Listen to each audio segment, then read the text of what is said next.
Hey, I'm Dale. Welcome back to the JeepSolid garage. Today on my project rebuild here, we're going to work on getting this exhaust manifold off. Then we're going to move over to the timing chain, get off this water pump, the pulley down here on the drive shaft. I think that's going to give us some issues. I'm just hitting some of these manifold bolts with I'm using actually liquid wrench this time. Honestly, I usually use PB Blaster, as you guys that watch regularly know.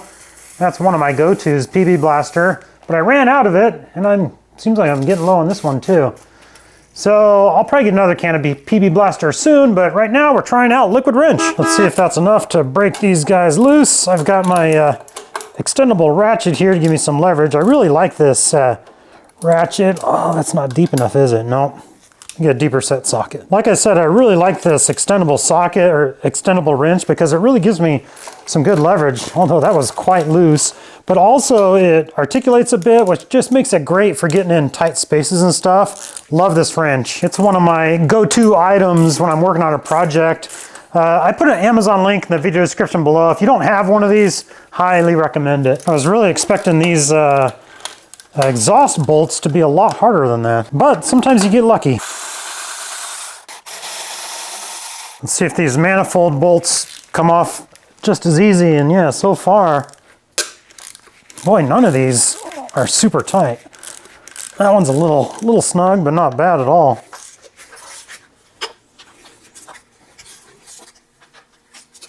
And if you're new to my channel, this is my 1958 cj5 that obviously I'm doing a frame off restoration or a body off restoration. We got the body off right now, working on the engine. The goal today, like I said, get this manifold off, then start working on the front end of the engine. That pulley down there on the end of the crank, the reason I think that's going to give me trouble, let me show you. So we'll get the water pump, alternator out of the way. Then we got that nut on the end of the pulley here. This is an 1¼ inch wrench, just slightly bigger than that. That doesn't quite fit. This is, what, an 1⅜ inch socket? That fits on there, but that is a 3/4 inch drive. And believe it or not, I don't have a 3/4 inch drive wrench, so I can't really use this. What I can use is a big old crescent. So obviously I can get this on there. We'll see if this will be enough to break it loose. But then once that nut is off the pulley here, not sure I have enough room to get a puller on there or how easy this is going to come off. So that'll be a battle we'll face in a bit. Oh, and the other issue we have, when I spin that nut, the whole thing just turns. Got to figure out how to put it in gear, but the transmission is a little bit taken apart here. So obviously I'm going to have to slide some of these collars around to figure out how to put it in gear. Yeah, it's just not lined up perfect. So we're gonna have to work on that.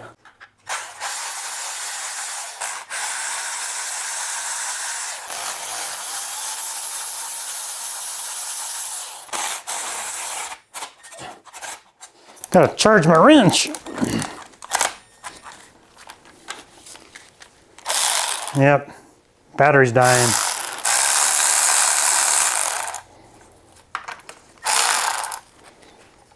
And with that, the manifold should be loose. And look at these little manifold gaskets. These guys are quite interesting, just little tiny guys. Let's get these little jiggly bits out that go under the manifold here. This is just the lever that goes up to the throttle.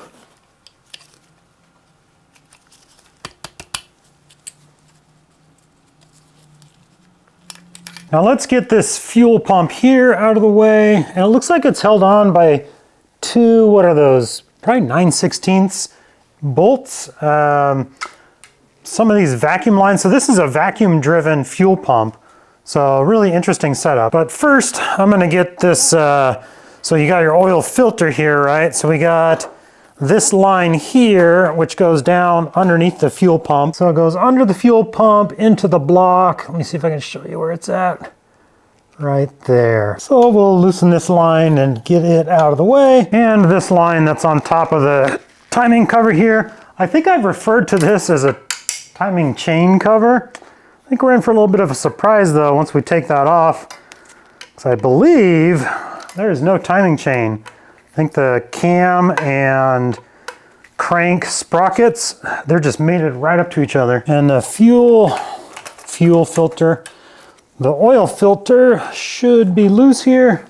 I sure hope I remember where all these things go, but you know, as I do, I kind of label everything pretty darn good, so fairly confident we'll be doing okay on this. Now I think we can move on to this fuel pump. I believe it's just these 2 bolts that come out to get this guy off. And I apologize if I haven't been super consistent about uploading lately. Honestly, life has just been busy. I was out hunting and went on vacation, took a break, so that was all nice, but now lately, work has been super busy. And then honestly, I'm dealing with like some health issues with my dad. He's not doing great. He's elderly and he's really shown his age. So I'm having to spend a lot of time, just extra trips over there. Fortunately, he's local, so I'm able to go help him out. But he's just needing some help right now. So I'm spending less time on this than I'd like to, but you know, family first, right? So, but it is nice to be able to come out here and just kind of get your mind off of it. Although me talking about it now got my mind back on it. But yeah, that's kind of why I haven't been uploading super consistent lately. Just about got the second bolt out here, but it feels still pretty darn secure. I wonder if there's a third bolt. There we go. Second one is out. Let's see if it wiggles loose here. Oh yeah, no, we're loose. And I think we've got all the lines loose. Got this one hard line back here.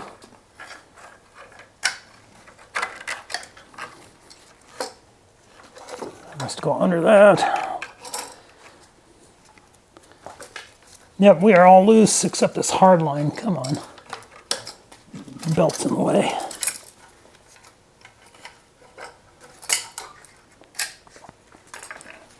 There we go. Fuel pump out of the way. So super interesting on the fuel pump here. I'm going to be rebuilding the fuel pump, just new gaskets and everything, make sure it doesn't leak. This little rocker arm right here. Oh, look at that. This is an amazing design. So this little rocker arm rocks up and down. That went inside of the block over here, and that is the camshaft right there. So it pumps on a lobe of the camshaft. Like, dang, I mean, my first time working on a cj5, but I'm finding so many cool little designs on this. And I'm very happy that I have some previous experience rebuilding engines, rebuilt a couple of 4-liter engines. So, you know, I kind of have an idea of how things are working here, but this is just kind of fascinating for me. All right, that's out of the way. So next, let's get this cover off. It's almost like a valve cover. We're gonna take this off. We're gonna see the valves underneath there. I believe it's just these two, this stud and this bolt that have to come out, and then this whole panel should lift off. I'm gonna unthread this vacuum tubing and get this out of the way first. Yeah, I started monkeying with these a little bit. It was just starting to twist on me. I mean, I could get 2 wrenches on there, but I think if I just take this bolt out, I'm gonna see if this whole thing will just come off in one piece. But you guys know how this goes. I try some shortcut, save a little time, and then I end up just doing it the right way in the first place. Not that this is the wrong way, but I might be wasting time here. Maybe not. Actually, I think we might be successful.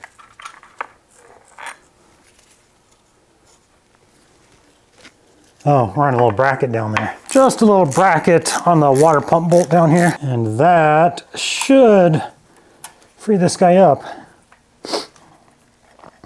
in one piece. Look at that, knew it. Now let's take this stud out, and I believe this valve side cover should just slip off. Here's to hoping.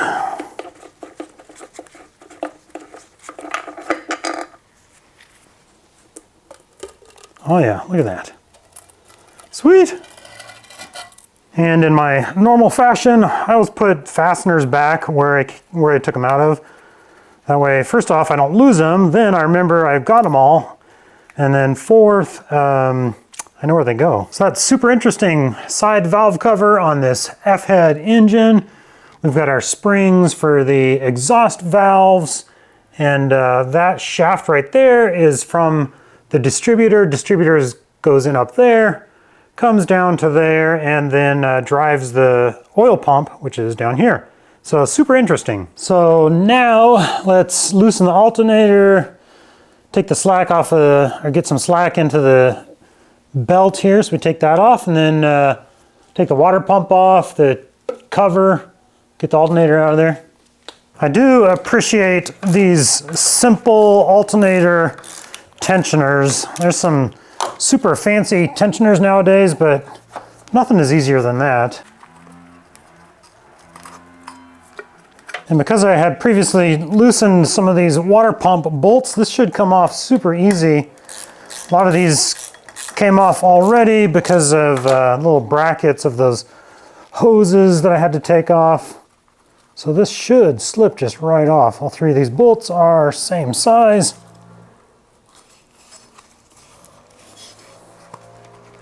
Slip off! And this is what I'm talking about. Super interesting design I'm running into quite often on this Jeep. I'm just running into all kinds of surprises. There is another bolt right there, obviously, right square up front. I didn't even think of it though, because it's right through the middle of that, where that hose goes. So I don't know, maybe that's not the best design, but I can feel the stud right in there. To me, that would interfere with a little bit of flow, but hey, maybe we're getting enough flow without that. But yeah, that bolt there goes through a little shaft in there into the block. Crazy. It's not the first time on this project I had to just kind of slow down, open my eyes, look at things a little closer. This bolt is obviously going to be longer than the others, I believe. So with this guy out, yep. Now this should come off. There we go.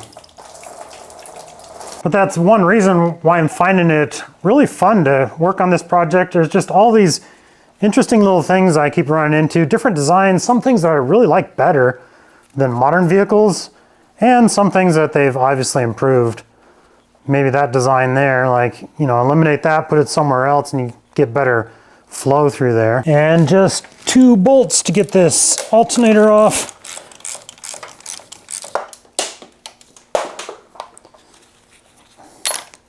Number 1. And number 2 is loose enough, not quite finger tight. Losing all kinds of washers down there.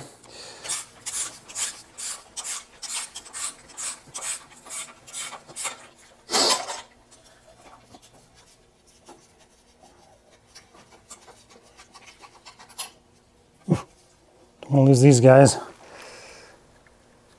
because I want to keep them in order.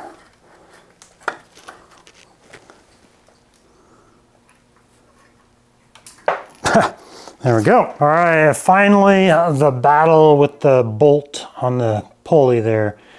Let's see if I can get that nut off just with the crescent.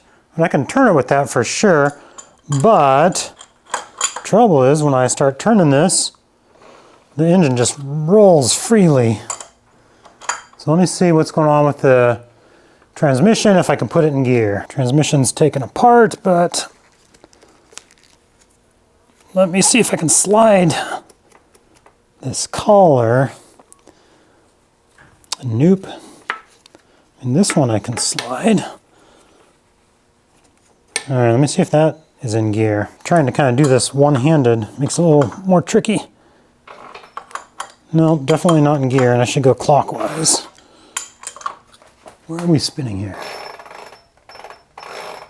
So I think this collar needs to come back, but it just doesn't want to move. All right, I got it lined up enough that this guy, well, with one hand, I can't quite do it. Oh, come on.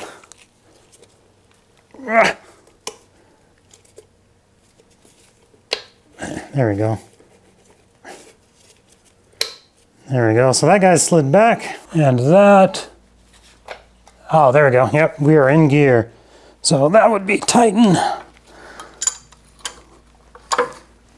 This way would be loosen. Oh, there we go. Sweet. That broke loose actually easier than I was expecting. Oh, nice. So yay, got the nut off here. But is this pulley going to be able to slide off? Let's see what happens. And Oh, wiggles, that's good. Yep, we're coming off. Sweet. Way easier, way easier than I was prepared for. Okay, next we've got these bolts around the timing cover. I don't believe it's a timing chain cover. We're gonna find out in just half a second. But you see these little studs sticking up from the oil pan. There's a little bracket on the oil pan underneath that needs to come off first. I believe there's 4 bolts under there. I gotta take out real quick. Then we'll get the bolts off the cover here. And underneath oil pan here, this little bracket is actually 6 bolts. We'll buzz these out real quick.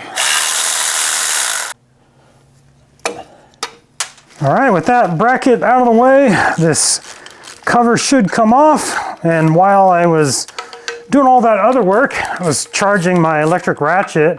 Just make sure these guys are all broken loose, that none of them are super tight. We'll get that electric ratchet in here and buzz these off real quick.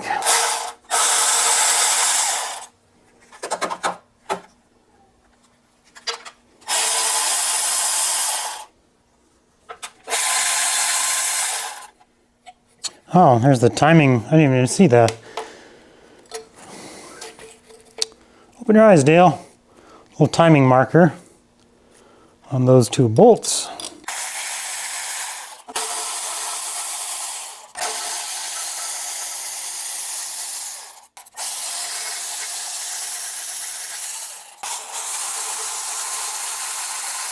That is all of them. See how tight this guy is with RTV.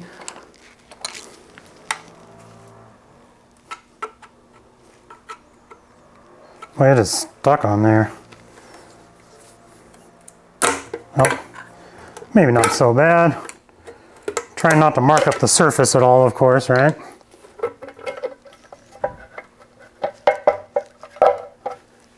Yep, there we go. Right, no timing chain. Just a bunch of RTV and 2 sprockets and an oil slinger. Yeah, real interesting design on an older engine like this. No chain, so the cam sprocket and crank sprocket, they're just close enough together that you don't need a chain, which is better, right? Your chain's not gonna break. So maybe modern engines, they have to be farther apart. Is that because there's more throw in the piston, they're more powerful? What's going on there? Why have we gone to a chain? That's the question of the day. We got a lot done on this cj5 rebuild today. Thank you guys so much for watching. I appreciate your support. Leave a comment down below. Let me know what you think. You working on a project at home? What's going on there? You just enjoy watching this? And in the next episode, gosh, what do we got? Oh, we got the starter, we got a solenoid, the distributor is going to come off, this oil dipstick. We got a lot more to do, a lot of cleanup to do as well. Thank you guys so much for watching. Have a good day. See you in the next episode.